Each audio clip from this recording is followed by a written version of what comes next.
Hello everybody, welcome to Tuesday. The S&P 500 was down today, 0.6%. We had a great run last week, a really good day yesterday, and it's probably taken a little bit of a breather today.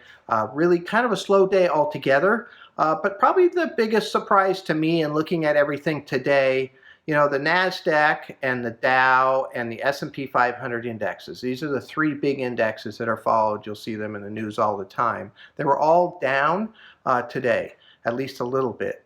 And yet we had 17 of the indexes that we use in our portfolios that were up today, which I thought was kind of surprising altogether. That's a fairly big number for a down day. Now we had some of our indexes that were down, no doubt about it.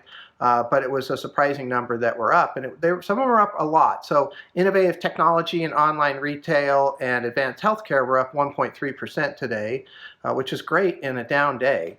One of the clean energies and extended duration treasury were up 1%.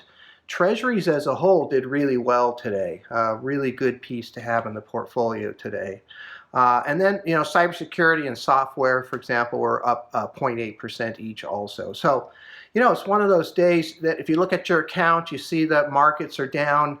You might find that your accounts are up today. That won't be true for everybody, but we did pretty well today. I was pretty pleased with what happened. And, a lot of it is just, again, we're in the right spot where the money's coming in. Innovative technology, for example, is still going to be needed here in this environment or any environment that you can come up with, actually.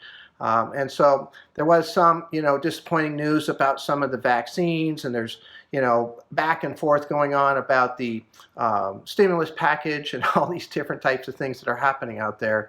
But money's still flowing into the stock markets.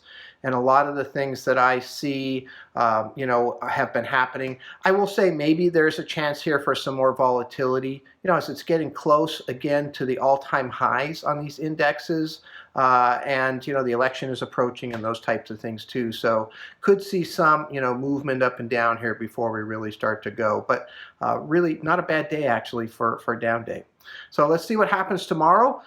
Did not see carry through from the big tech companies today.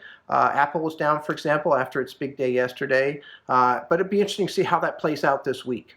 Look forward to talking to you tomorrow. Thank you.